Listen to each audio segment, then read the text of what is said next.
In layman's terms, can you tell us your opinion on how important it is to have imports and exports actually balance? I'm not sure if that's ever happened in the history of the United States or in any country for that matter, but right now we do have an import or an export deficit, for lack of a better term. Exports create jobs for Americans, and they create high-paying jobs. On average, they pay 15% more than the national average wage. So there's no question that exports are a very good thing for the American economy. Now, having said that, we have to recognize that trade is a two-way street.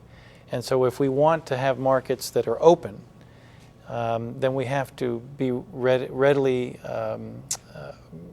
to open up or have our own market be open. And I'm very proud to say that we have been and continue to be one of the most open markets in the world.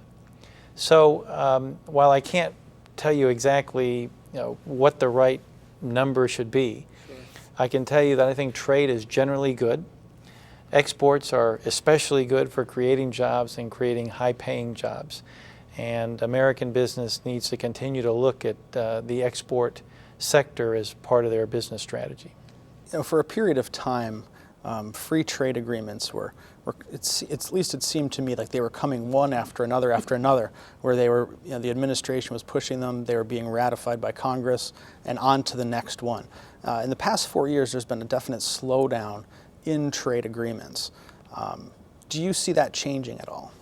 Well, free trade agreements are a very good tool for us to reduce trade barriers. So I do anticipate free trade agreements continuing to be one of those tools that we use. The other aspect of free trade agreements is that they generate a lot of debate. Because as you open up a market, there will be some sectors that will realize great advantage. Their products will be easier to sell in a new market.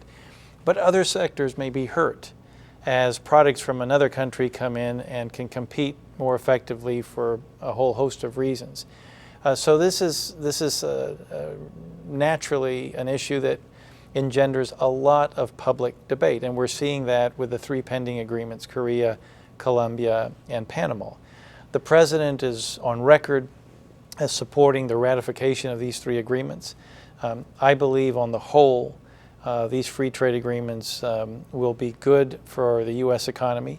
There are some issues that need to be worked out, and the President has directed his U.S. trade representative to work them out. And once we do that, we'll bring those three agreements to the Congress, and I'm confident that Congress will ratify them. My observation is that Congress is not sure whether or not free trade is a good thing anymore, whereas for maybe the 80s and the 90s, it was universally accepted as a positive. Without digging a whole lot into that subject, because I know it's extremely complex, do you have just a cursory overview on what you feel the largest successes of NAFTA might be?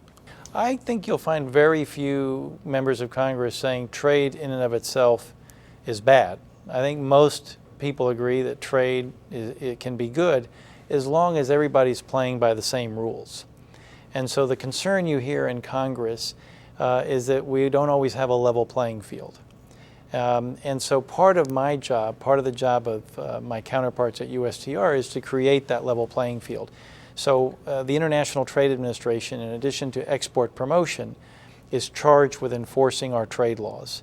And so when a company dumps product here, dumping being when you can buy a product here in the United States cheaper than where it's made, that's considered dumping. And when you abide by World Trade Organization rules, you agree as a country not to let your companies do that.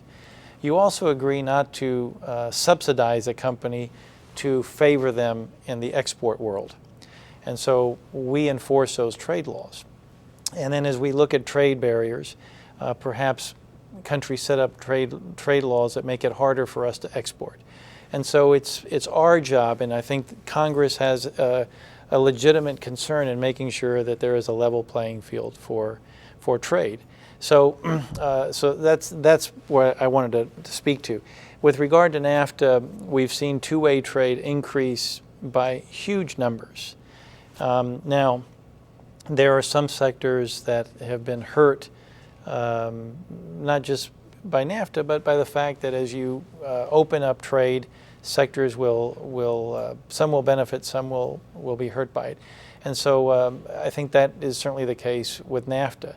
But on the whole, we have 17 trade agreements currently, and we run a trade surplus with all of them taken as a whole. A few of them we have a deficit, but if you take them all in the aggregate, we're running a trade surplus. So I think generally free trade agreements have been good for our economy. Many say the Commerce Department building is a very large and difficult building to navigate.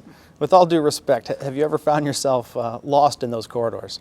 Well, it is a large building and a bit of a maze, and it did take me a while to find my way to the restroom or to the building cafeteria. But it's also a historic building, and so it's a great honor to be in one of the early government buildings of the federal government. And so I'll put up with getting lost from time to time to work here. Mr. Undersecretary, thank you so much for your time today. Andrew, thank you. It's been a pleasure being here.